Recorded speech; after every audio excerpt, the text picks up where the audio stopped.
Good morning, class 7th. We have completed 3 chapters of geography and today we start our 4th chapter which is air. हम सब ने ये word air बहुत बार सुना है और जब भी हमारे दिमाग में एयर शब्द आता है तो हमें क्या समझ में आता है उससे? हवा. ओके. जब भी हमें गर्मी लगती है तो हम क्या करते हैं, अपना फ़ैन ऑन करते हैं और हवा चलती है जिससे हमें अच्छा महसूस होता है.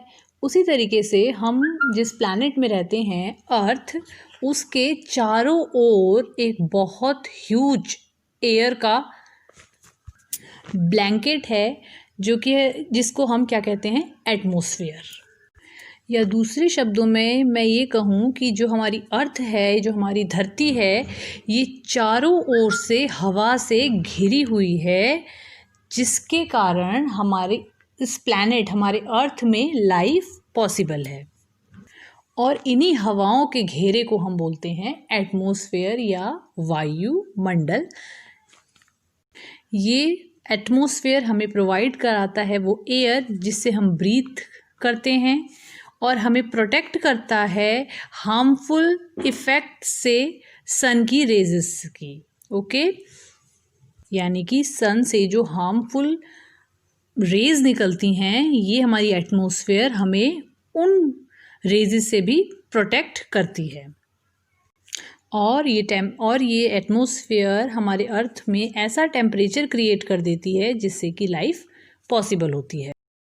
कंपोजिशन ऑफ एटमॉस्फेयर का मतलब है कि हमारे एटमॉस्फेयर में कौन कौन सी गैसें मौजूद हैं. हमारे एटमॉस्फेयर में सबसे ज़्यादा जो गैस है वो है नाइट्रोजन 78%. उसके बाद ऑक्सीजन 20.9 लगभग 21%. उसके बाद carbon dioxide 0.03%, argon gas 0.90% and other gases 0.17%. इन सभी गैसों से मिलकर हमारा एटमॉस्फेयर यानी कि हमारा वायुमंडल बना है जो कि हमारी अर्थ को चारों ओर से घेरे हुए है.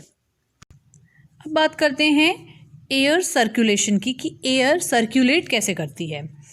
व्हेन एयर इज़ हीटेड, जब को हवा गर्म होती है, इट एक्सपैंड्स, वो फैलती है एंड बिकम्स लाइटर और हल्की हो जाती है. और जब हवा हल्की होती है तो क्या होता है, वो ऊपर की ओर चले जाती है और नीचे की जो जगह खाली होती है वहाँ पर दोबारा से कोल्ड एयर जो है आ जाती है. और कोल्ड एयर कैसी होती है, हमारी डेंस होती है, घनी होती है एंड हैवी यानी कि भारी होती है. When hot air rises, cold air from surrounding area rushes there to fill in the gap. जब गर्म हवा ऊपर चले जाती है तो ठंडी हवा आसपास की जगह से उस गर्म हवा की जगह पे आ जाती है और उस गैप को फिल कर देती है. And that is how air is circulate. इसी तरीके से जो एयर है वो सर्कुलेट करती है जैसे कि इस पिक्चर में दिख रहा है. Now we talk about layers of atmosphere. हमारे एटमॉस्फेयर में 5 लेयर्स हैं. सबसे पहली जो लेयर है उसका नाम है ट्रोपोस्फेयर. ट्रोपोस्फेयर सबसे इम्पॉर्टेंट लेयर है हमारे एटमॉस्फेयर की और इसकी हाइट लगभग है 13 किलोमीटर. और जो हवा हम सांस लेने में यूज़ करते हैं वो भी हमारी ट्रोपोस्फेयर में है. और जितनी भी वेदर कंडीशंस होती हैं, चाहे वो रेनफॉल हो, फॉग हो, हिल स्टॉर्म हो, ये सब जो है वो इसी लेयर में होता है. इसके बाद हम बात करते हैं स्ट्रेटोस्फेयर की. स्ट्रेटोस्फेयर की हाइट लगभग 50 किलोमीटर है. 50 किलोमीटर तक फैली हुई है ये. और इस लेयर में क्लाउड्स नहीं होते, free from clouds. Okay. And ideal for flying aeroplanes. Yes, यहाँ पर बादल नहीं होते जिसकी वजह से यहाँ पर एरोप्लेन्स जो आपके चलते हैं ना बेटा, वो स्ट्रेटोस्फेयर में मूव करते हैं. और इस लेयर का जो सबसे मोस्ट इम्पॉर्टेंट फीचर है वो ये है कि यहाँ पर हमारी ओजोन गैस जो है वो मौजूद है. ओजोन गैस, जैसा कि आप सब जानते हैं, सन से आने वाली हार्मफुल रेजेस को अर्थ पे आने से रोकती है. तो ये जो ओजोन गैस है ये भी हमारी कहाँ पर है, स्ट्रेटोस्फेयर में. ट्रोपोस्फेयर, स्ट्रेटोस्फेयर और थर्ड लेयर है हमारी मेसोस्फेयर. मेसोस्फेयर हमारे एटमॉस्फेयर में लगभग 80 किलोमीटर तक फैली हुई है और इसकी खास बात ये है कि जो हमारे मेट्रॉइड्स होते हैं वो इस लेयर में आके बर्न होने लगते हैं, जो बर्न हो जाते हैं। तो अब बात करते हैं थर्मोस्फेयर की। थर्मोस्फेयर की खास बात ये है कि थर्मोस्फेयर में जो टेम्परेचर है वो बहुत ज़्यादा होता है, और थर्मोस्फेयर में क्या है, हेल्प करती है हमारे रेडियो ट्रांसमिशन में।